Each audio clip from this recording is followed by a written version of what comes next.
extremely fun. It's Sunrise with Craig Vronick right here on KCMX AM 880. Lively conversations around news, politics, and people, plus local news and weather every 30 minutes. We want to hear from you. Follow us on Twitter, Facebook, or go to kcmxam.com. Join in the conversation by calling 541-772-8255. Sunrise, where it matters what you think.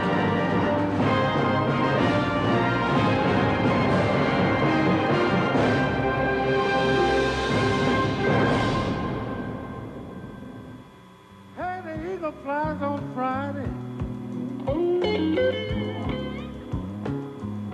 and Saturday I go out to play.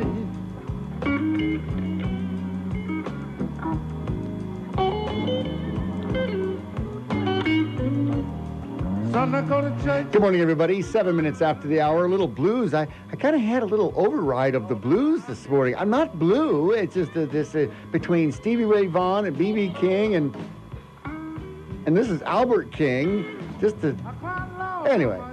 Well, glad you're with us this morning on the Sunrise Show. Really excited to welcome into the studio Joe Kreuzman and his senior instructor, Eric Morgan. And they're both from Coyote Trails. You can go to coyotetrails.org. And let me give you the whole title: Nature Awareness and Wilderness Sports Programs and the Coyote Trails School of Nature. Of course, they're all wrapped up into the Coyote Trails School of Nature. And I want to welcome in Joe Kreuzman. He is a world-renowned tracker, has multiple certifications throughout, and he's been in the Tom Brown's Tracking and Wilderness Survival School for years and years. He's a level 3 trailing he has a level 3 trailing certification, level 2 track and sign interpretation certificate, and this is big stuff in the world of tracking. Ladies and gentlemen, I'm talking world-renowned tracking, and he's just been to Vermont where he's been teaching the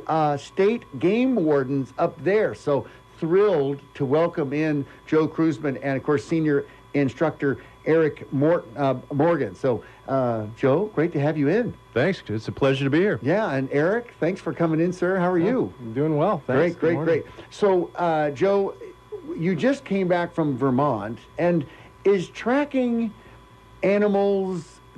I guess the state game wardens in all 50 states, this is a big deal for them.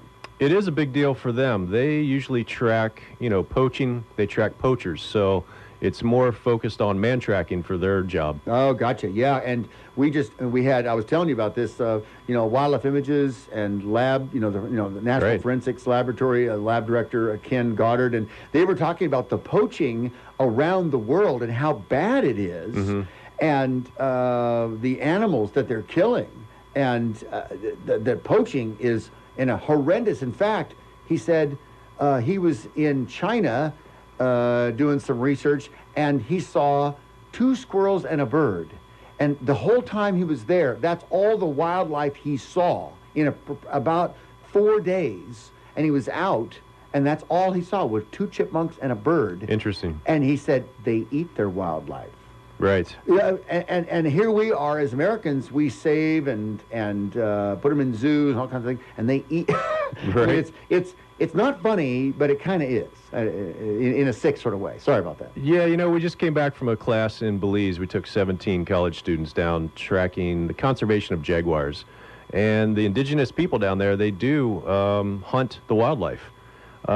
So there is a lot encroaching upon the lands and the wildlife, not only just the poachers. And here in the States, I work with the game wardens and work with these folks and speak with them and have coffee with them quite often. Right. And the amount of people here in the States that are hunting and poaching for to put food on their own table is very, very small. It's mostly folks that are addicted to poaching and addicted to the antlers, addicted to, in the instance of black bears, it's the gallbladder, which is sold internationally and makes a lot of money for folks. So it's a business as well. What in the world would they take with the gallbladder from a black bear? The gallbladder is used in ancient medicine, in Asian medicines. So it's so the about $10,000 for one black bear gallbladder. So the gallbladder and its contents, that's it. I believe it is dried into a powder form and then used in different medicines. Really? So 10,000 is a basic price. Is a base price. Well, Yeah. don't get any ideas out there. 'Cause That's you're gonna right. Get caught. But truly, and the poaching. I've always wondered about the illegal hunting and the disrespect for the laws. And you wonder, are they doing it to feed themselves? Or are they just doing it to sell? What are they really? Are they just out there causing trouble? The majority of the repeat offenders, it is an addiction. And it's just the vibrational energy that they're carrying, and that's what they do day in and day out. And Wow. and they teach their kids how to do that, and it's just one more weird addiction our society holds. Well, I knew poaching was bad, but and so from the tracking standpoint of things, I've always been fascinated, and they taught us a little bit of tracking in Boy Scouts, but I'd have to start all over again, but still. Well, Eric, you are a senior instructor, been there at Coyote Trails School of Nature since the inception. How many years has that been? Oh, this will be our 10th year. Right. Year, In fact, you have a grand, not a grand opening, but a what would you call it? A reunion. It's a reunion. So a 10-year celebration reunion. It's guest day, July 12th, down South Pacific Highway, 2931 South Pacific Highway. You're on the same side of the highway as the ballpark down there, and I'm trying to think where the entrance is and all that. There's an entrance right there across from Harry David's. Okay. And right there at the co-op. So you can come back Lowry Lane, and we're right on Bear Creek.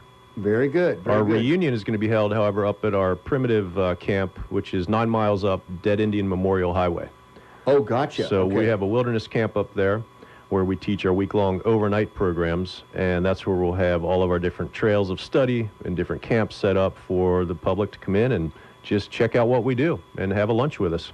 So and the best way, probably, if they need any more information, is either get on the website or call, right? Absolutely. So the phone number, the 541-282-8577. Yes. And then coyotetrails.org. And it's listed as a 10-year celebration guest day, July 12th. And that's going to be, of course, up at your wilderness camp, right? That's right. Yep, that's got it. Wow, that's very, very exciting. I just from the standpoint of getting kids in tune to their surroundings, and there are a lot of folks, even I say kids, but adults, they might have missed out on this. I tease a little bit related to the city kids that haven't gotten, Right. They can't boil water, they don't know how to start a fire or whatever. Right. And then you kind of look around at the quote-unquote older kids in the room at the office that are 20, 30, 40 years old that have never done that. And yeah, it seems to be that it is left society's vernacular, really. There's more of the online gaming and using the phones and everything that's happening with the electronic world. And that time spent outside playing with sticks, building forts, tracking, listening to birds, going creeking is just not in kids or the 20 to 30-year-olds. It's not in their body anymore. It's not in their bones. wow, I talked earlier about passing on traditions. Grandma's recipes, that's always the Right. number one. But the stories, and I was kind of referencing veterans and how they don't talk about their heritage, what great things Americans do. And this is another one of those things that is being lost. It is. It's not being passed on. And the families that are committed, I'm so thankful and so thrilled to see. I saw one family where they said, we hike every Sunday as That's a neat. family. Yeah. They find a place to hike and they just go hike. And I'm thinking, that is cool. It is. It is. That's pretty special. And to spend that family time away from just that drone of television and everything else and all the pressures that are going on, to get out into the woods and to share time with your kids outside is a pretty special gift. And those are the lasting memories, really. Yeah, exactly. So, Eric, I wanted to ask you, you started 10 years ago when it started. How did you find out about Coyote Trails? What got you going? I started tracking early on. Martial arts was my way in Oh, okay. at a young age, and then found that survival skills became important, and in order to learn, nature awareness and connection, I figured So you that reached out tracking. on... So I was tracking about 14 years ago, and I did Tom's schools, I did my own. I spent about a year almost exclusively in the woods.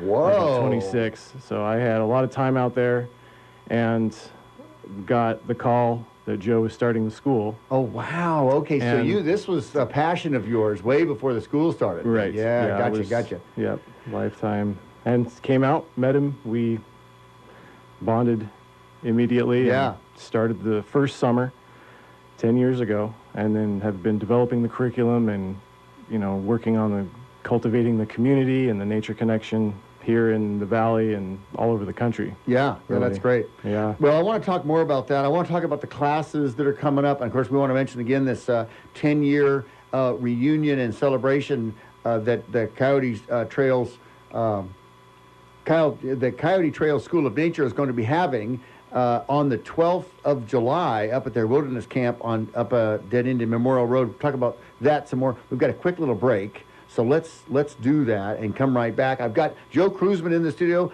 world-renowned tracker and, of course, founder of the Coyote Trail School of Nature as well, along with senior instructor Eric Morgan in the studio this morning. Fascinating concept, and with safety in the woods and teaching the kids And awareness. how to be safe and not to be lost and all those kind of things.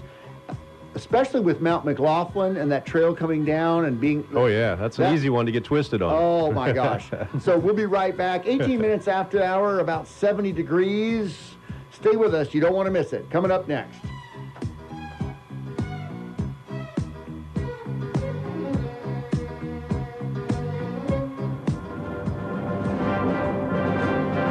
Stay tuned. Sunrise will return in a moment on KCMX News Talk 880. A little bold and extremely fun, Monday through Friday, 6 to 9 a.m. on KCMX AM 880. Lively conversations around news, politics, and people, plus local news and weather every 30 minutes. Here's Craig.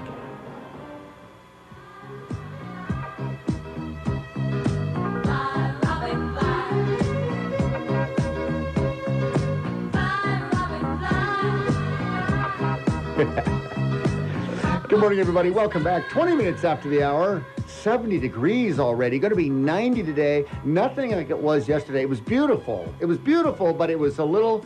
Okay, it was a scorcher. I'm just going to cut right out and say it. It was a scorcher yesterday. Ugh, don't want to repeat that. Not First too big often. one of the year. I know it. I know it. We've got Joe Kreuzman in with us this morning. He's the founder of the Coyote Trail School of Nature, along with senior instructor Eric Morgan in this morning. And you can go to coyotetrails.org. But the Coyote Trail School of Nature is located 2931 South Pacific Highway in Medford, and the phone number for them, 541-282-8577. And they also have a wilderness camp 9 miles up Dead Indian Memorial Road, and that's where they're going to be having their 10-year celebration and reunion. It's going to be a public day. I mean, it's a guest day. Anyone can just come out and tour the facility and question and answer, all that kind of stuff. So very exciting. The classes. So the classes, Joe, you probably split between the facility on South Pacific and the wilderness camp? That's correct. We do. So tell me about the classes, and we're kind of right in the smack dab in the middle of classes now. Absolutely. We are. Our summer programs are full swing. Right now we have 45 kids at the Nature Center doing a day camp where one class is called The Hunt. We're teaching them all about hunting, stalking, and bows and arrows and making their own arrowheads. And then there's also how to survive the zombie invasion happening right now. Zombie camp. So if you want to survive the zombies, this is the place to be. Yeah, right? So we always love playing with what's popular in the kids' minds right now. It's pretty neat. So those camps, is it kind of a 9 to 5 thing, and they bring their lunch? The day camps are 9 to 5, or excuse me, 9 to 3, and they do bring their own lunch. Okay. And then our week-long overnight programs, they start on a Sunday and on a Saturday. And Wow. we just pack in as much education as we possibly can in that short week with folks. Now, do you have the opportunity on the overnight? Is that up at the wilderness camp then? It is, absolutely. Okay. So you bring your own tent, you sleep in your sleeping bag, we go out and build shelters. You have an opportunity to spend the night in a shelter that you made yourself, and to watch people grow through their confidence and their self-respect and how they carry themselves after they spend a night in something they made themselves with nothing man-made is pretty cool. Yeah. Now, age, because you've got the day camps, we didn't really talk about age. So the hunt, that's going on, and then that survived the zombie invasion. Is there age requirements for each? Yeah, most of our day classes are 12 and under. Okay. And then our week-long overnight programs are for teenagers and adults. So we have families come, we have parents come with their kids, and we also have adults. Just this past week, we had a half a dozen adults who didn't have any children in camp. Gotcha. And then teenagers, so 13 years old, if they... 13 on up, yeah. Okay. We just finished a huge rite of passage class for a bunch of teenagers. And you were talking earlier, the traditional families that get out and do things and pass on grandma's recipe. You know, having that rite of passage to mark when you're no longer a kid, when you're a young adult, when you go into transitioning to being an elder. You know, we don't even recognize people. We give them a discount card. You know, they can buy gas for 10% off. I know. But we don't honor them and their wisdom that they carry, and it's neat to bring that back in. We've got a retired Air Force person who's volunteering at the Nature Center for us, and his wisdom and his life stories are phenomenal and captivating storyteller. So it's neat to have those rites of passage in all periods of our life to honor those transitions. Wow, that's amazing. You know, Eric, so as a senior instructor, you get to watch these kids and these adults blossom. Yeah. So they start, got to be kind of squeamish and freaked out like, uh-oh, what did I just get myself into, right? And then you bring them along because you coach them, and they're not, no one's going to eat them, they're not going to die. So Right. At that point, you know, and I guess where the food is and where the bathroom is probably the two big concerns, right? Yeah. It's wonderful to have the container on the mountain to provide a safe place for people to come and really push their edge as much as they're comfortable. You know, we've got backup. They get their tent and they've got the food. And then we teach them how to replace everything that they brought with them. Wow. With their own knowledge, their own intuition, their own creativity. And when you really, you know, feed yourself and learn how to, you know, keep yourself warm and thermoregulate and get water, and it really fosters a connection with the earth that fosters a genuine appreciation and thanksgiving that develops an intrinsic protectiveness over the land and the environment. And so it's beautiful to watch that kind of blossom, like you said. And they figure it out. They figure it out. I mean, it's more like remembering than Yeah. learning. It's in the body. Wow. They know how to do it. They just have to be invited to, you know, to participate in nature again. Interesting. I mean, I've slept on the ground at night, overnight, out in the woods, done that whole thing, and you figure out real quickly, wow, I'm going to freeze. You know, a 55-degree ground temperature. Yeah. That's not working for me right now. I can sleep about half an hour, and then, no, I'm not asleep, and boy, that's cold. And you can, with the whatever insulation you want to work out, whether it's tree boughs or moss or any leaves or needles or whatever, and then you're going, that wasn't really enough. I've done that whole thing. So Right. I get where you can wake up the next day, or you could be just exhausted. Right. The better your skills are, the better, you know, you're able to manage your own energy and learn how much, you know, you really need, how much debris and insulation to keep yourself, you know, the core body temperature. And then you really appreciate, you know, your down comforter at home. And when you turn on your hot water, it's like, wow, hot water, you know. And so your conservation of energy, conservation of resources, land management, the trackers were the stewards Absolutely. of the environment. In fact, I teased before you came on this morning. I said, when Joe gets in, I'm going to call him Kit Carson. Nice. Because the scout, right? Yeah, I mean, back in the day, yeah. I mean, they were absolutely instrumental. numero uno with any of the military, columns that came out. They had to have a scout. The eyes and ears of the whole team.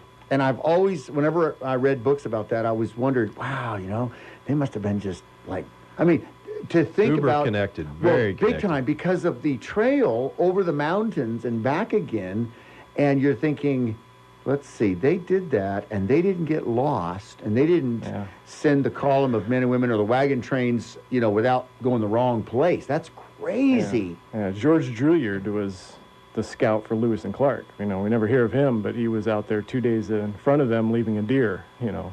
Really? finding the trail. What was his last name again? George? George Drouillard. He was Drouillard. French-Canadian, half Shawnee.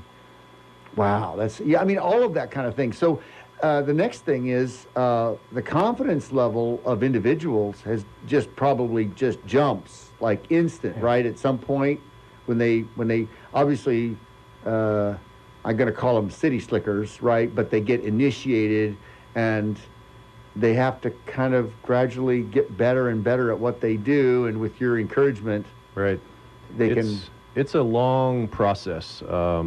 It's not something that can be done rapidly or even for a week. There is an unwinding process that's required once you really face yourself in wilderness. Because as you know, you get into the bush and everything that's mirrored back and reflected to you is your own self and your own ideas and thoughts that you're projecting out. So that takes a while for people to really be able to get to that point where they can be of service to a whole team and go out and scout ahead in advance without having to deal with their own issues that are popping up, because that happens quite frequently. Wow, that's pretty darn cool. We've got Joe Kreuzman in the studio with us. He's the founder of Coyote Trail School of Nature, along with senior instructor Eric Morgan in the studio with us this morning. I want to hold them over and talk more about that. We've got classes out there, summer, all throughout the summer that folks could check out. And then, Right. of course, the 10-year reunion celebration that is a guest day for anyone that wants to come and check out their facility. We've got to take a quick break. So news and weather is coming up next. More on the Sunrise Show. We'll take your calls when we come back. You know the phone number, 541-772-8255. And then, of course, you can always find us on the web, kcmxam.com. We'll be right back. Brand new pinstripe suit of clothes, big wide polka dot tie. Stay tuned. Sunrise will return in a moment on KCMX News Talk 880.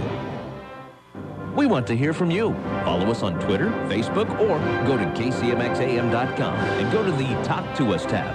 Send us your thoughts. Lively conversations around news, politics, and people, plus local news and weather every 30 minutes.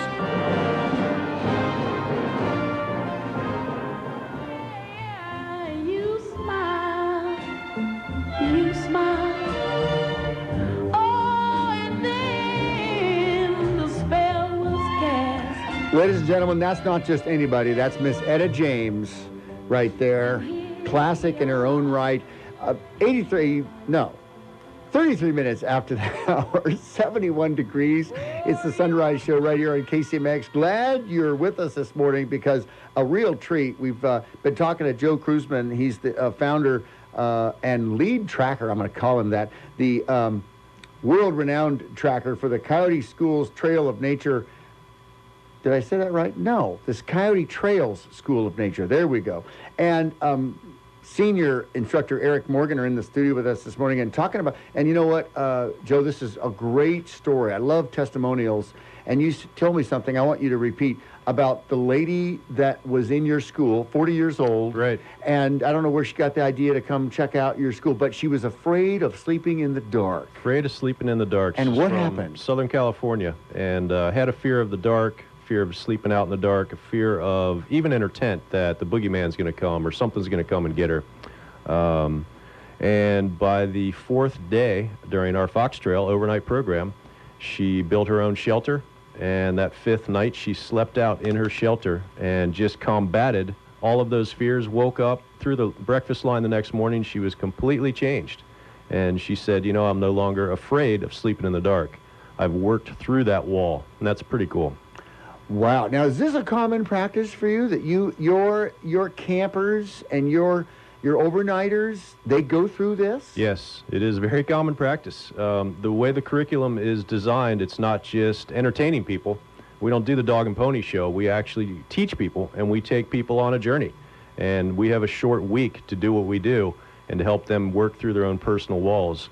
And we utilize nature. Nature does all the work. We don't do much except keep a container for them. Nature does all that work for us.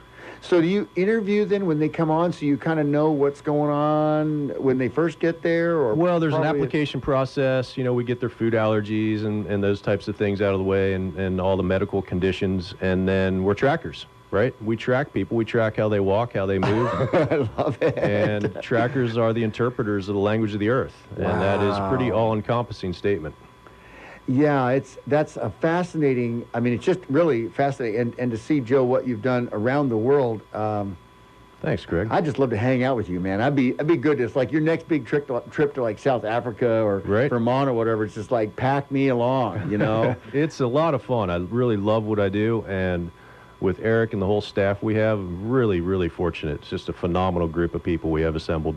And you know what? You were telling me something that in the summer months you have what, up to 45 employees? We have right now, there's 25 summer employees up at our primitive camp, and then there's another about 8 down in our offices at the Nature Center. Okay, so I got that number wrong. Okay. We had 45 students this week right now. Yeah. That's what it was. Okay, but providing those jobs. Absolutely, it's important. Very cool. Just like your previous guest, you know, it's an important piece of our society. Whether our society's here or not, it's an important piece to have people that are engaged in community. CoyoteTrails.org is the website. I strongly encourage you to check that out. And, of course, all kinds of things happening. The different day camps, we talked about that earlier. The one is titled The Hunt.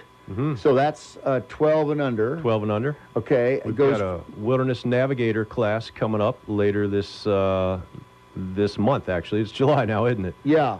It is, but I'm seeing the hunt. That's kind of midway. They go through tomorrow, I guess. It ends that full week of the hunt, and then that's day classes only. What, 9 to 3? 9 to 3. Yep. 9 to 3. Bring your own lunch, and then you can call them for pricing. 541-282-8577 is the phone number for CoyoteTrails.org, and then of course this How to Survive the Zombie Invasion Day Camp. That's also going on, and that's going to end on the 3rd of July. That's another day camp that's at the Nature Center, right? And then the next camp, I guess the next date for that after the holiday, when is that going to start?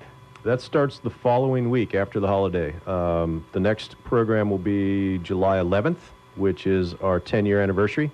And welcome all the listeners to come, bring your kids, and come on up on Saturday the 12th and just tour camp and have lunch with us and get to see what we do and check it out, see if you want to enroll your children. That's awesome. And then, of course, you can like them on Facebook and follow along. And the thing that I like about this, Joe, is it's year-round. And also getting out into the schools. That's right. That's a really important piece that we do. Tell me about that. We get into the public school system. We get a lot of funding through Oregon Community Foundation. Captain Planet has given us some funding for scholarships. And we go into the school system. Anna May has given us funding to bring nature curriculum into the classroom. And then at the end of that program, they do a field trip out to Bear Creek at our Nature Center. And we get them outside playing and just get them out from, you know, the brick and mortar classroom.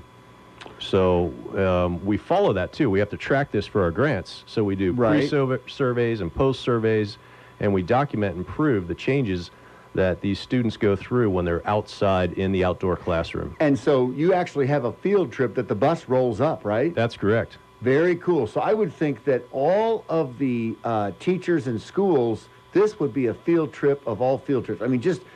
I mean, it's a tip of the iceberg as far as what else they wanted to do. Right. And it's a vacation for the teachers as well. And we get their feedback, and they're like, man, after you guys have come into our classroom and taught and gone through fire by friction, for instance, our kids are so much more attentive for about a week after you've been in. So we're documenting all this. We're sending it in for more national grants, and hopefully we can help bring that outdoor classroom back into our public school system.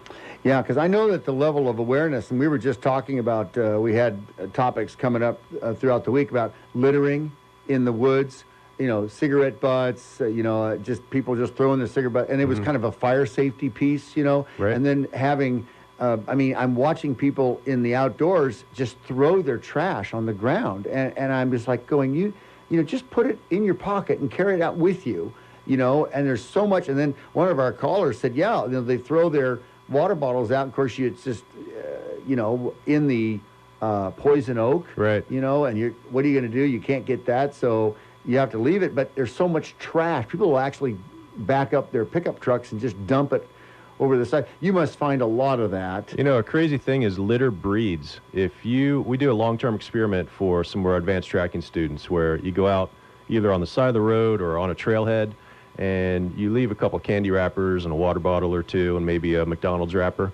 You come back in a week and see what's there. It breeds. People are like, oh, there's trash here, and they just throw it there, and it just starts to build up and build up and build up. So we do run across that a lot, and one of our pet peeves is we're in the middle of wilderness, right? In the Sisters Wilderness, somewhere on a long 17-day trip, and you find all these dang hot air helium balloon streamers and a byproduct of the helium balloons that people release, and we don't even think about where they're going to go. But they always end up in the wilderness, and I always happen to find them.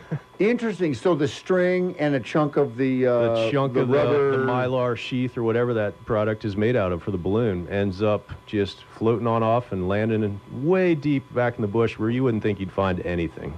It's pretty bizarre. So you just don't find one here or one there. You find a lot of them. Pretty much. It's random where you find them, but the weather patterns are pretty consistent, right? Interesting. Yeah, and I just wondered, the reason I brought that up, Joe, was how do you start teaching the kids in the beginning about that littering piece so that they understand, give a hoot, don't pollute. Eric, what works best for that? Well, it's completing the circle of connection. Yeah. For the kids, the water just comes out of this, metal faucet. Yeah. The refrigerator holds the food, or mom brings it home, or it just comes from the grocery store. And in our classes in skill and nature connection, we are completing the loop. We're learning about the watershed. Here's where the water comes from. Here's the whole animal cycles. We're learning and all their fears. So here's how the tick cycle works. Here's where the snakes are. Here's what you learn all the hazards, and you become intimate with understanding them, and then all of a sudden the unknown starts to disappear. So I know where the water comes from. I know where the food comes from. I know that this packaging is going to stay here, because here's this, through tracking, here's this wrapper that was 3 years old. Somebody left it here, and now it's disintegrated, and it's now, contaminating this stream, and they can see these long-term effects. They can see, how our relationship and their impact starts to affect. This garbage. And it's like, oh, wow. So it isn't just out of sight, out of mind. I just put it in the garbage can, the garbage man comes and takes it, and then I no longer have to be aware of it. It's just you become living in this isolated bubble. And so out in connection, we just start expanding that bubble until there is no edge. Yeah, so when they learn that relationship, when they learn that, then all of a sudden they realize, okay, littering is bad for the environment. It's it's bad behavior. They learn that responsibility for their own actions, their own thoughts, their own intentions, and then they're held accountable in nature. If you don't adhere to certain principles, nature will kill you. It doesn't really care if you're going to learn something or die. It's just going to teach you. So some of our advanced classes we even get into, was this cigarette butt crushed with a left hand or a right hand?